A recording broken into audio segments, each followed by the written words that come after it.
Darling, it's interesting how the truth can sometimes seem might malleable, depending upon your point of view. Like how those dime novels make you out to be something you're not? Jack, don't be starting trouble. No, he's right. They do tend to exaggerate. Did they exaggerate your part in taking down the Daltons?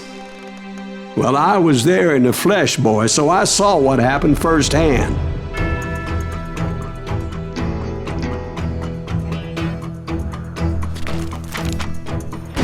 Those Daltons were lawmen once, before they all went bad, robbing banks and trains clear across the territory.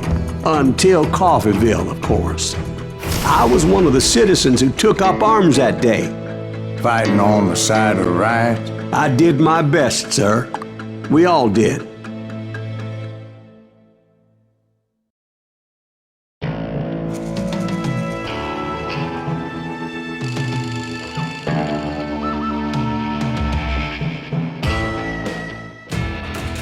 It was early morning. One of my friends was a local gunsmith, and he handed out firearms to anybody who'd take one. You see, the Daltons got it in their heads to rob two banks at the same time. Two banks on the same damn street. Story was Bob Dalton's girl was always writing him about how he had no ambition. Oh, you're nobody next to Jesse James, she'd say. Finally, the bastard took his brothers to Coffeeville just to shut her up. Right. It's always the woman's fault.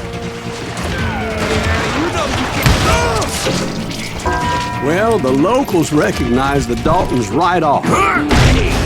Before they could get away, half the town took up arms to defend their property.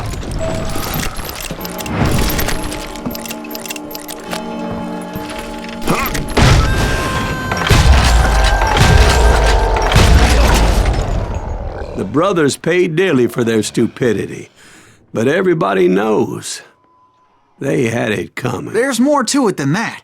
I read all about that day, so I know for a fact that it went down very differently. First of all, it was high noon.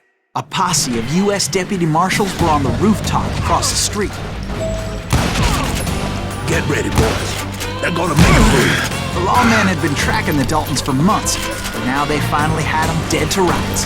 But those boys had a reputation as stone-cold killers, so the marshals took every precaution, knowing they wouldn't go easy. Among them was a bounty hunter feared by many a lawbreaker. This man had no intention of letting the Daltons slip away. The marshals tried to get the Daltons to surrender. They'll give up eventually. We just gotta wait the son of the bitches out. This bounty hunter knew that the brothers were far too proud to ever lay down their guns. He went in there alone to confront those criminals. One of the marshals shouted, "Where are you going? Are you crazy?" Hey, where do you think you're going, dumbass? That rifle's mine. But he paid him no mind. He saw a way to get around to the back of the bank.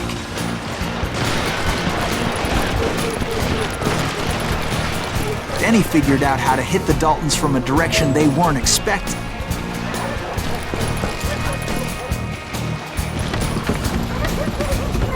From above. Fortunately, a water tower was right there.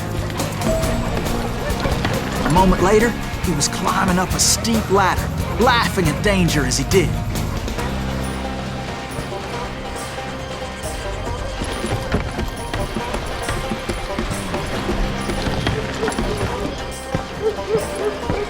It was brave men like him who risked their lives to tame this wild country.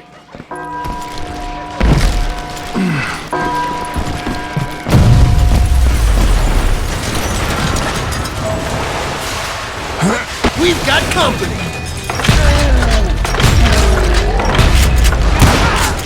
Heroic men like him did what other men couldn't or wouldn't to make this country free. Like Jim Boone, that Silas Davy Greaves? Crockett, Son John of a defending the bitch! Alamo.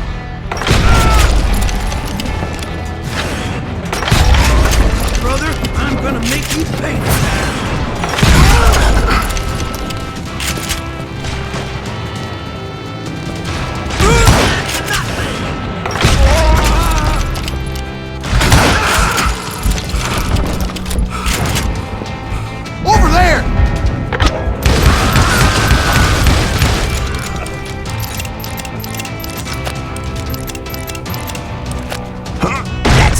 Reeves! What the hell? Well done! Blam! Blam! Came away victorious, taking down those thieving Daltons.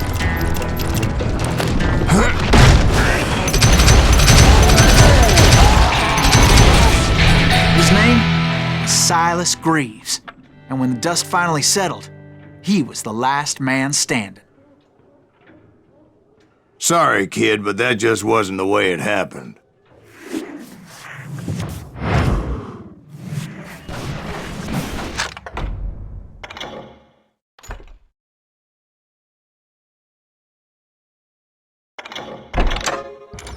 It was early evening, not high noon.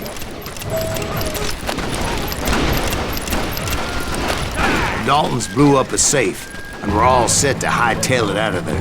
I was late to the party, and Coffeeville was already up in arms. Those pathetic deputies surrounding the bank were dropping like flies.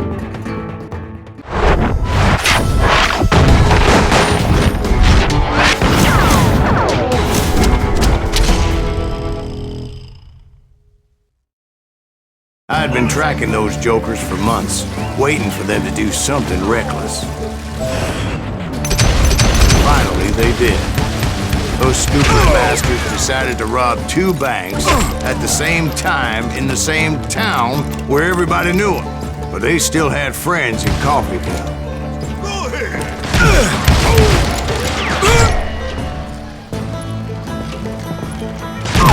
Don't let that asshole get away with this! Now you're in trouble.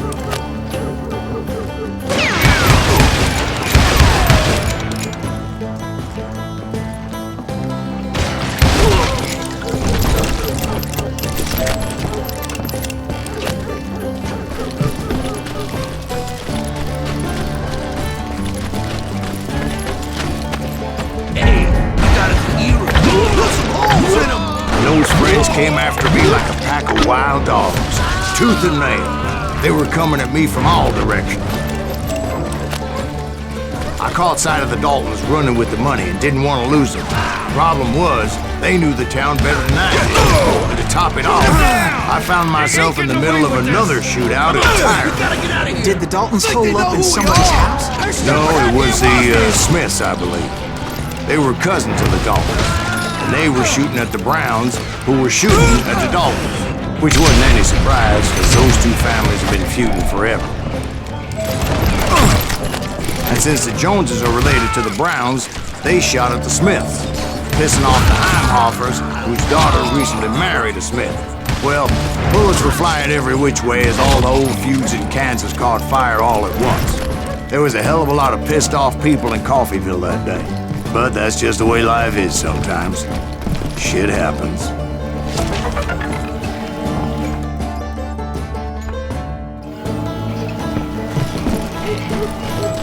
The Dalton boys knew I would never give up. Those Daltons weren't the sharpest knives in the drawer, but they always stood together. They set a trap to slow me down and allow at least 2 of them to escape. The 3rd brother stayed behind to plant me, just in case that trap of theirs didn't work.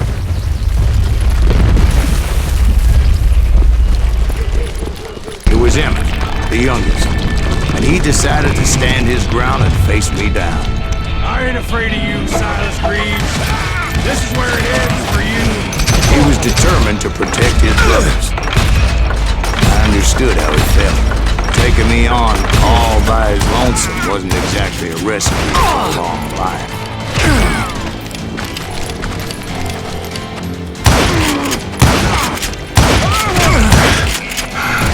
You are dead, law dog.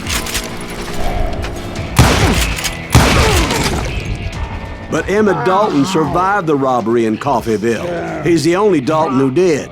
They say he was shot 23 times. Well, Dwight, who do you think put all those damn holes in him?